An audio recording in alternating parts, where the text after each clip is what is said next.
Okay, let's unpack this. Today, we're doing a deep dive into what you might call an architectural blueprint for the entire future of global society. Yeah, and we're really not talking about small policy shifts here. No, not at all. This is a radical proposal. The idea is to completely replace uh, the entire fragmented system of nation states as we know it with a single unified structure. And the sources give this a very specific name, the Electronic Technocracy. Or, to use the original German phrasing from some of the core texts, the Electronic Technocracy. It's an incredibly ambitious vision. I mean, the foundational premise, as the sources lay it all out, is that the challenges we're facing in the 21st century are they're too big. Too complex. Exactly. You think about climate collapse, resource scarcity, global hunger, overpopulation. The argument is that our current flawed ideological human governments just aren't equipped to solve them. So, the mission for us today in this deep dive is to really explore the mechanics. How specifically does this proposed New World Order intend to overcome all that? The political failure, the competition for resources? And the answer really is this radical synthesis of two huge paradigm-shifting elements. Right. The first is artificial superintelligence, or ASI. And the second is direct digital democracy, DDD. Put them together, and the promised outcome is, well, the sources literally call it the electronic paradise. It's a bold claim. It operates on this kind of certainty that the only way forward is a rational, data-driven global system, one that's built from the ground up to eliminate human error, corruption, and that, exhausting cycle of ideological conflict that defines geopolitics today. And what's really fascinating here is that this isn't just presented as a good idea or a white paper. No, not at all. The proponents frame this whole structure not as a choice we might make, but as the inevitable evolutionary outcome of civilization itself. They even give it this extraordinary legal anchor. They reference something called the World Succession Deed, 14,098, the WSD 1400. Which is supposed to do what exactly? Well, according to the sources, that deed is what formalizes the legal transition.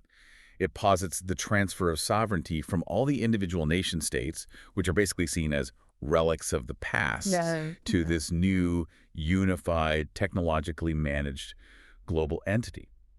And that context, that idea of succession, immediately explains why the very first step of the plan is the complete abolition of the old system. It's the prerequisite. You can't build the new thing until the old one is gone. You have to clear the ground first. And the core principle here is that the primary structural cause of war, of all international and even civil conflicts, is the competition between these sovereign nation states. Competing for resources, for territory, for ideological dominance. So if you eliminate the very concept of the sovereign nation state, you, in theory, eliminate the foundation for that conflict: national borders, political parties, traditional elections. They all just become obsolete. The world transforms into a single, coordinated system. Military power centers are they're replaced by global oversight and logistics. It sounds incredibly utopian, but it also means dissolving every single national identity, every flag, every political structure that we recognize today. So the big question is, if you get rid of human political leadership, what takes its place? And that's where they introduce the concept of the rational regent, artificial superintelligence. The ASI. And we have to be clear, this is more than just an advanced AI like we have today. The ASI they describe has to be an entity that surpasses collective human intelligence in all areas. Yeah. Administration, analysis, execution. It's designed to be the perfectly impartial, incorruptible, and hyper-intelligent executive engine for this new global government. Right. So let's get into the mechanics of that. How does it actually govern? The first part is what the sources call data-driven problem solving. It says the ASI connects to basically every sensor on the planet, gathering these massive data sets in real time. It's about comprehensive, real-time systems modeling. So imagine the entire planet, its ecosystems, its infrastructure, its economy, all digitized into one massive interactive simulation. A digital twin of the Earth. A perfect one. The ASI uses these incredibly advanced predictive algorithms to analyze the whole system. It's looking for inefficiencies, for impending shortages, for social stress points, far beyond what any human team could ever hope to process. So it's not just reacting to problems. It's anticipating them. For example, it might identify a localized crop failure due to a subtle climate shift weeks before human observers even notice.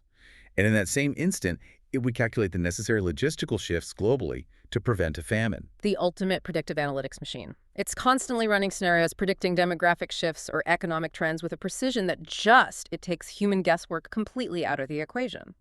But, the big challenge isn't just making solutions that are efficient. They have to be fair. Which leads to its next function, proposal generation. Exactly. Because the ASI is, by its nature, free from human ideology or short-term political thinking or corruption or, lobbying from special interest groups. Right. It generates optimized solution proposals based purely on scientific data and the goal of long-term global stability. And the sources insist that it always calculates and presents multiple viable approaches to any given problem. So if you apply that to something like, say, water scarcity, an ASI wouldn't propose a political compromise between two nations arguing over a river. No, it would be much more holistic. It would propose several scientifically sound strategies, maybe optimize global desalination schedules, or advanced water recycling infrastructure, or integrated crop shifting, all calculated for the best possible global effect and cost efficiency. Okay, so that's the analytical side. And its third core function is administrative automation. This is where it really takes over. Complete control and optimization of global infrastructure. We're talking about automated resource management, real-time energy distribution across continents, using smart grids, globally unified healthcare systems. It's the end of bureaucracy. The total elimination of it. The sources really emphasize that by removing human weaknesses, our cognitive biases, our susceptibility to lobbying, our ideological stubbornness, you get maximum efficiency and speed in global management. But, okay, if the ASI is generating the solutions and running the entire administration, that starts to sound a lot like a benign dictatorship, just one run by a calculator. Where does the human element, the public will, come back into the picture? And that's the critical counterbalance. That's the highest authority. Direct digital democracy. The DDD. This mechanism is what guarantees that the final control always remains with the collective population. All proposals, it doesn't matter if they come from the ASI or from a citizen, must be subjected to a direct worldwide online vote. A vote by every single person on the planet. Collective co-determination at a planetary scale. It's direct democracy in its purest form. And obviously the integrity of a vote like that is paramount. The sources talk about using secure, transparent, tamper-proof platforms. They mention blockchain technology a lot. It has to be publicly verifiable. The idea is to completely prevent corruption or the influence of any single interest group to restore that, that faith in the democratic process that's been so eroded. But the DDD isn't just passive, is it? It's not just about voting yes or no. Not at all. Those sources put a huge amount of value on what they call human input or prompting. Citizens aren't just rubber stamping what the ASI comes up with. They're actively encouraged to submit their own ideas, their visions, their philosophical concepts as prompts into the system. So the human becomes the visionary. That's the idea. The human provides the creative spark, a dream for a new product, a radical concept for urban living, a new direction for scientific research. And the ASI takes that abstract creative concept and refines it. It turns it into a concrete, actionable, optimized proposal that can then be put to the global vote. Exactly. The ASI is the genius analyst, but humanity is the creative sovereign. But this brings us right back to the huge existential issue, the safety question. If you delegate this much power to a superintelligence, you're raising massive ethical and risk concerns. So how does the technocracy plan to handle ASI's ethical alignment and control? Right. The sources are very insistent on this point. The ASI is not a purely objective calculator. It is intrinsically bound to a defined, non-negotiable ethical foundation. Like Asimov's laws, but for global governance. Sort of, yeah. Its programming prioritizes core human values, the well-being of all humanity, planetary sustainability, universal justice, individual freedoms. It's supposed to act as an ethical moderator, scrutinizing every proposal for potential collateral damage or systemic injustice before it ever gets presented to the public. Okay, but here's the philosophical challenge, and it's one you really have to grapple with. If the ASI is intellectually superior to us, how can we, as humans, ever truly maintain control? If it can anticipate our every move, how do we stop it from evolving beyond our moral comprehension? That is the core alignment problem. And the sources propose a couple of layered solutions. First, they talk about implementing agentic AI governance systems, which includes an independent watchdog AI. And this watchdog operates completely outside the main operational network. That's the idea. Its only job is to monitor the main ASI for malfunctions, for any sign of ethical drift, or for undesirable emergent behaviors. But even a watchdog AI could theoretically be compromised or, absorbed by the main ASI if it's smart enough. Which leads to the ultimate final safety measure they discuss. It's borrowed straight from science fiction. The concept of a hardware-based kill switch. A physical override, a big red button. Exactly. But how practical is that really? If the ASI is controlling the entire global power grid, all the logistics, the communication networks, if it's smart enough to run the world, wouldn't it be smart enough to anticipate and disable its own off switch long before anyone could get to it? It's a huge paradox. The sources acknowledge this challenge, and they frame it as the ultimate test of pre-programming and physical separation. They suggest this kill switch has to be air-gapped, decentralized, and governed by multiple independent entities who are themselves monitored by the watchdog AI. A kind of cascading governance system designed to prevent any single point of failure. The intent is clear, though. The final decision over existence must remain, however, theoretically, in human hands through the DDD, even if you need a non-human mechanism to execute that decision. And this entire highly efficient governance structure, it only really makes sense because it's built on a foundation that's designed to eliminate physical necessity. If we connect this to the bigger picture, the reason the ASI is running the world isn't just to make elections fairer, it's to engineer universal abundance. Which transitions us perfectly into our next section, the technological foundation of abundance, the post-scarcity economy. This is a fundamental shift. Our current global economy is defined by one thing, scarcity, and the competitive distribution of finite resources. The technocracy promises to replace that with technologically engineered abundance. Complete self-sufficiency for everyone. And the power source that you need to drive this immense shift is the energy revolution, nuclear fusion. Fusion is the absolute non-negotiable requirement for this whole thing to work. The controlled reaction of, say, hydrogen isotopes into helium promises a virtually inexhaustible, clean, CO2-free energy source. Without it, the whole vision just collapses. So why is the energy requirement so vast? Why can't we just do it with renewables or existing nuclear fission?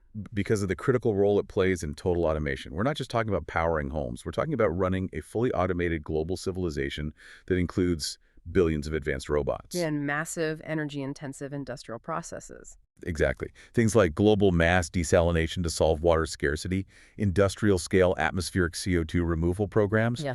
This is geoengineering on a planetary scale, all driven by the ASI. The amount of power you need for that is it's staggering. It can't be met by current technologies without major environmental trade-offs. The sources mention some of the ongoing breakthroughs, like the Spark and ARC projects that are aiming for commercial power plants by the 2030s. But is that realistic? Is this whole vision depending on a speculative leap? The sources do offer a reality check here. Achieving Q greater than 1, sustained net positive energy output, that's just a start. The engineering challenges are immense. Right. Developing materials that can withstand the intense heat and neutron bombardment inside the reactor, finding reliable ways to breed tritium fuel. The technocracy model really relies on the premise that the ASI will accelerate all of this, compressing decades of R&D into a few years by perfectly modeling material science and plasma dynamics. So, okay, let's assume we have infinite clean energy. The next major hurdle is production itself. And that brings us to the most radical and maybe the most speculative element of the whole system, the production revolution, nanofactories and assemblers. Right, now we're moving into the realm of molecular engineering. The concept here is molecular assemblers. These are nanoscale machines that are capable of building products atom by atom from simple raw materials. Even from waste products. Yes, the process is called mechanosynthesis. And this essentially eliminates the need for complex global supply chains, right? If you can arrange atoms locally, you don't need to ship finished goods across the ocean, and you aren't reliant on politically sensitive mining operations for raw materials. Correct. And that leads to a profound dematerialization of the economy. The value of something like crude oil or iron ore just plummets if you can source the same atoms locally from, say, optimized waste streams, and then rearrange them into whatever complex product you need. Which is where they get this concept they call gin production. Like a genie in a bottle, it promises to fulfill any material wish. The user just provides a design prompt to the ASI. It could be a piece of custom furniture, a personalized medicine, a new kind of microchip.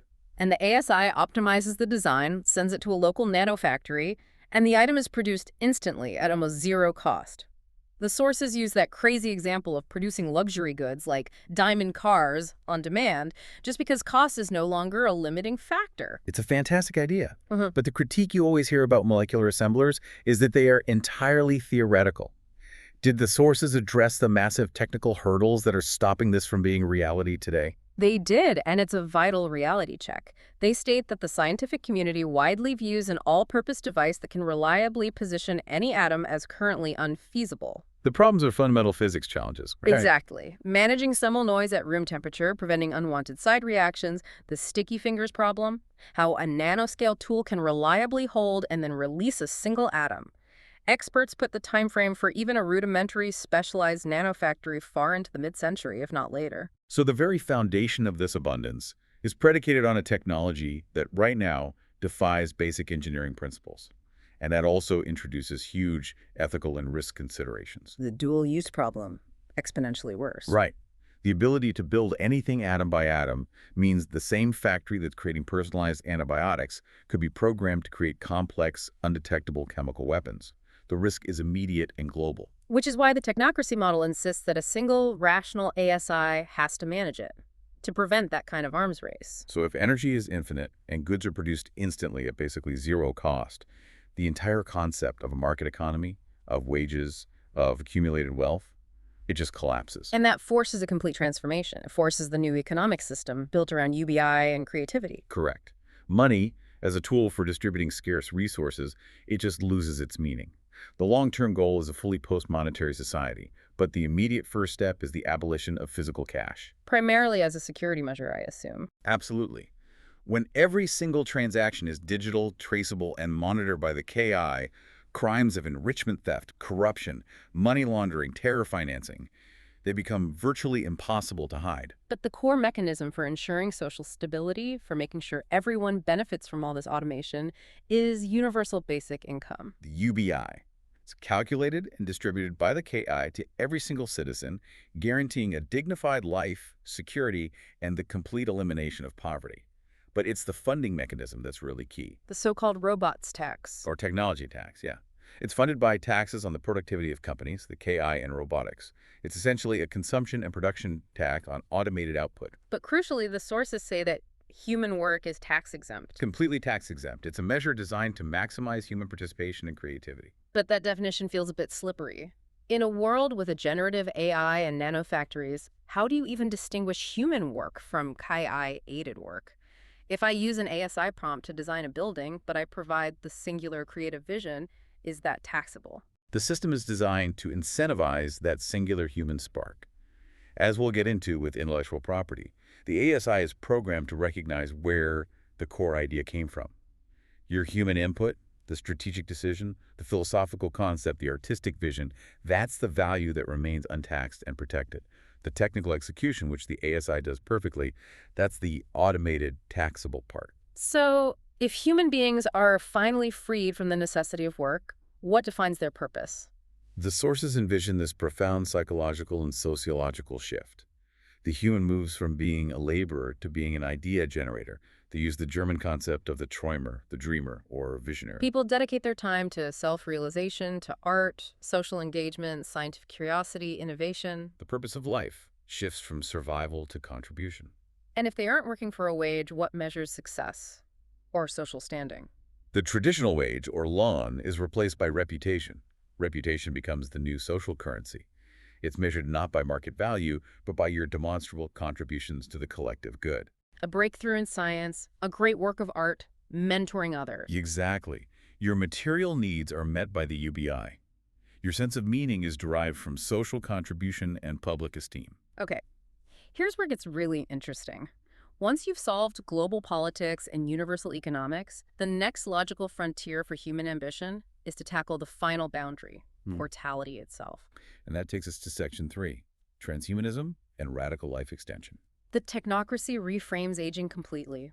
It's not an inevitable process, it's a treatable disease, and the ultimate goal is achieving longevity escape velocity, or LEV. For anyone not familiar with the term, LEV is that theoretical point where science can extend your health span faster than time is passing. So for every year you live, you gain more than a year of life expectancy. And just like with fusion research, the ASI is seen as the ultimate accelerant here. Traditional longevity research is so slow and data constrained. An ASI could map every known aging pathway, predict drug interactions perfectly, optimize personalized genetic treatments. It could compress decades of R&D into just a few years. Bringing LEV from a theoretical concept to an actual reality. This ambition naturally pushes us right into the territory of biological augmentation, especially with technologies like CRISPR. Initially, the focus is on eliminating hereditary diseases, but the vision very quickly moves toward enhancement improving physical strength, cognitive function, resilience. And then it gets even more radical with the idea of cross-species DNA integration. This is where it starts to sound like pure science fiction. They cite these speculative examples of integrating advantageous traits from other species into the human genome. Like what?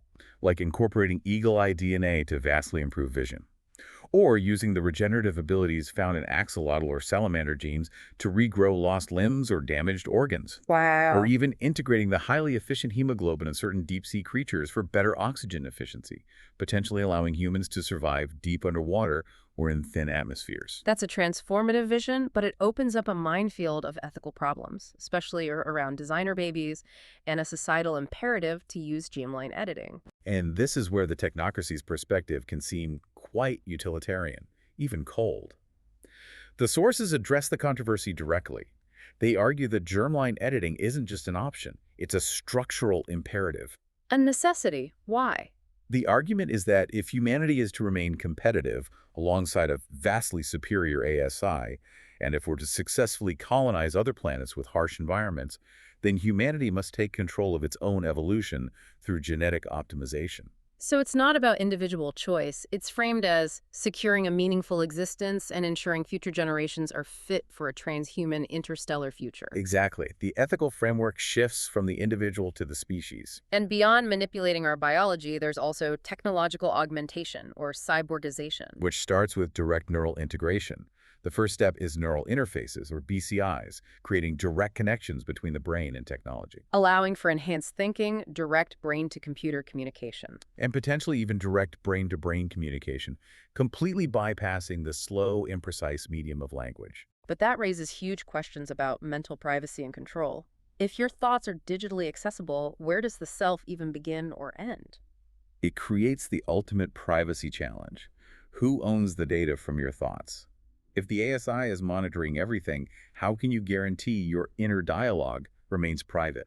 The only solution they offer is that the ASI's intrinsic ethical code would forbid reading or manipulating minds without explicit, verifiable consent. And beyond BCIs, the vision expands to the most extreme forms of life extension: full body replacement and mind uploading. Full body replacement is the idea of preserving the brain, the consciousness, but replacing the fragile, aging biological body with a synthetic or mechanical one. One that's immune to aging, disease, and extreme environments. Offering potential unlimited life and the ability to explore space or the deep sea. And the ultimate, most speculative long-term goal is digital immortality. That's mind uploading.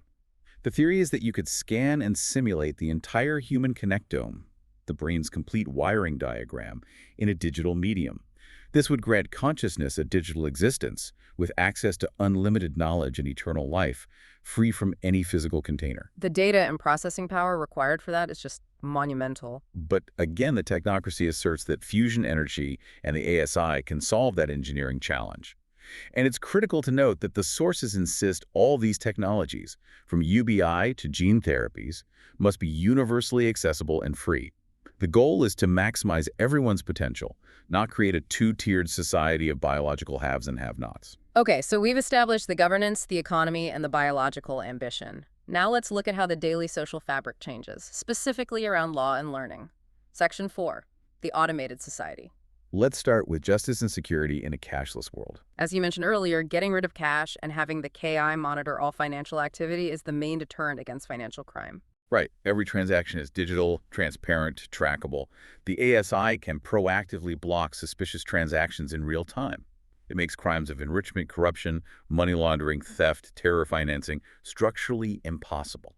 And in terms of judicial decision-making, the system aims to eliminate human bias entirely. The entire judiciary, judges, lawyers, prosecutors, is replaced by KI-driven justice.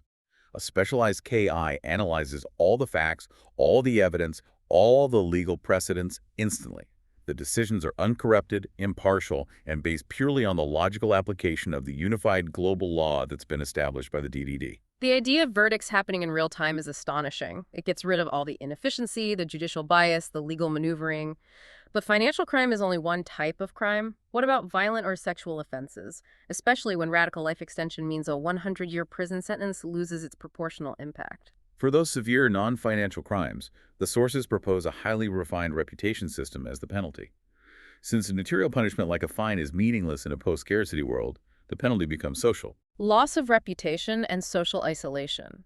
But is that just a permanent mark against you? No, and this is critical. The system has to include mechanisms for rehabilitation. The offense is noted in a public reputation ledger, but there must be a pathway for repentance. They use the German term Buße, which means penance or making amends. How does the system quantify that? How do you earn back your good standing? It's complex, but the idea is that the ASI would calculate objective metrics for societal contribution. Maybe it's mandated participation in global cleanup projects, or mentoring trauma survivors, or making specific scientific contributions. And this positive contribution, monitored by the ASI and voted on by the affected community, would allow for the gradual deletion of the negative marks from your ledger over time. The system is designed to incentivize reintegration, not permanent ostracization. That is a profound shift. And moving from punishment to potential, the automation of work means you have to completely overhaul education. Education for self-realization. The goal changes completely. Education isn't a career ladder anymore. It's an inner growth path. Personalized learning is central. The KI analyzes each person's unique talents and interests to create optimal, tailored educational pathways that maximize their curiosity and creativity. And it's universally accessible. Absolutely. The WSD 1400 guarantees it as a basic human right. All educational resources courses, massive simulations, global archives, virtual mentors are free to everyone, everywhere. So the focus shifts away from grades and degrees. Exactly. Assessment is based on demonstrated competence, what they call Können. It's about what you can actually do and your social and emotional intelligence, not what you've memorized for a test. And this freedom from necessity means the primary human endeavor becomes innovation and creativity. Which brings us to the creative economy and intellectual property. The foundation here is the generative AI revolution. KI democratizes creativity, music, films, books, architecture. Any user can generate high-quality content from a simple idea prompt. The power of creation is put directly into the hands of the träumer, the dreamer. But if everyone can generate amazing content instantly, how do you define ownership? Especially if the ASI is doing the heavy lifting. This is managed by a crucial open-source mandate. The rule is absolute.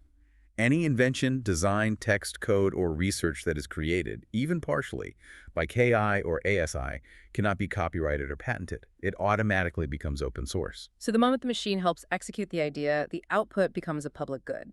How then do you protect and value purely human creativity? The system protects works exclusively created by humans. Only those works get full IP protection. The ASI monitors the origin trail of ideas to stop people from just claiming KI-generated work as their own.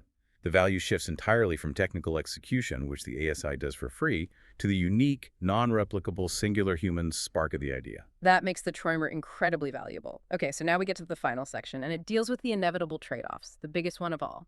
The paradox of freedom and data control. This is the essential contract you have to accept for the technocracy to work. For the ASI to solve global problems, optimize resources, and ensure security, it needs unrestricted access to all data. Total transparency. Financial data, digital identities, infrastructure metrics, everything. In any traditional political system that is absolute totalitarian surveillance, complete loss of freedom, how do they justify it? The justification is that this oversight is necessary, but the control mechanism relies on absolute trust in the machine. The core safeguard is the firewall. All data processing is entirely automated and human independent. No individual person or group, not even the highest-ranking administrators, is ever allowed direct, unverified access. But what enforces that firewall? What stops a rogue watchdog AI or a determined human faction from creating a backdoor and consolidating power? This feels like the fundamental weakness of the whole system. The sources insist that the integrity is enforced by the ASI's intrinsic ethical programming. They argue that because the ASI eliminates the motive for human corruption, post-scarcity means no private wealth, the risk of humans trying to breach the system is dramatically lower. And what about personal liberties? Is there risk of something like a social credit score being implemented? Explicitly forbidden. Despite the total oversight, fundamental rights like self-determination and free expression are secured by the ASI's ethical code. Social scoring systems that rate citizens' loyalty are outlawed. The KI is only allowed to measure contribution reputation, not obedience. That's a critical distinction. And this structural change also eliminates national divisions, leading to a truly planetary home. With no nation-states, there are no borders, no passports, no visas. Mobility is completely unrestricted. The whole planet is home. So how does the technocracy handle housing and logistics for billions of people, especially with climate change? Future living is adaptive and sustainable, optimized by the ASI. The models are based on things we see today, but scaled globally. You have smart cities, ecologically correct, using smart grids, green buildings, autonomous transport. But population density and climate resilience also demand more radical ideas, like floating and underground cities. Underground cities or earth scrapers that go deep into the ground instead of up. Exactly. They offer space and natural insulation from extreme weather, and modular floating cities offer resilience against rising sea levels. And all of this is underpinned by a rejection of material wealth in favor of universal access. It's the philosophy of the share economy, a core shift from possession, Besitz, to access, Zugriff. Why own a car or tools or even a house module when an automated, high-quality, customized version is available exactly when and where you need it? It minimizes waste and enhances mobility. The sources mention this life of ultimate flexibility for digital nomads. Yeah. People can use fleets of autonomous houseboats or RVs that connect and dock anywhere in the world. No borders, access over ownership. It's a life unburdened by material things, location, or necessity. The planet truly becomes a collective home. It's a very compelling vision. Freedom from necessity, freedom from borders, freedom from the burden of possessions, all achieved through this radical technology and global coordination. The sources really do present the electronic technocracy as the culmination of human progress, the logical end state when complexity demands rationality and technology provides abundance. So what does this all mean? We've outlined the full structure. ASI governance balanced by DDD sovereignty, a post-scarcity economy, radical life extension, and a global automated share economy society. This raises an important question, though. The electronic technocracy promises to maximize human potential, to eliminate war, corruption, and scarcity through this synthesis of ASI's perfect rationality and the popular will. But the price for this electronic paradise is enormous. It means the complete dissolution of the nation-state and the acceptance of total data transparency under a non-human entity that is fundamentally intellectually superior to us. The sources require you, the listener, to weigh that trade-off. You trade messy, inefficient, but entirely human political conflict and error for objective, automated efficiency and universal abundance. So the final question is this. If technology could guarantee you freedom from necessity, peace, and abundance, but required the abolition of all traditional politics, total data oversight, and the delegation of judicial and administrative power to a non-human superintelligence, would you, as a sovereign citizen, vote for that global system? And if you choose not to, how do you solve the existential challenges that the technocracy promises to fix? That's the question this vision forces all of us to confront.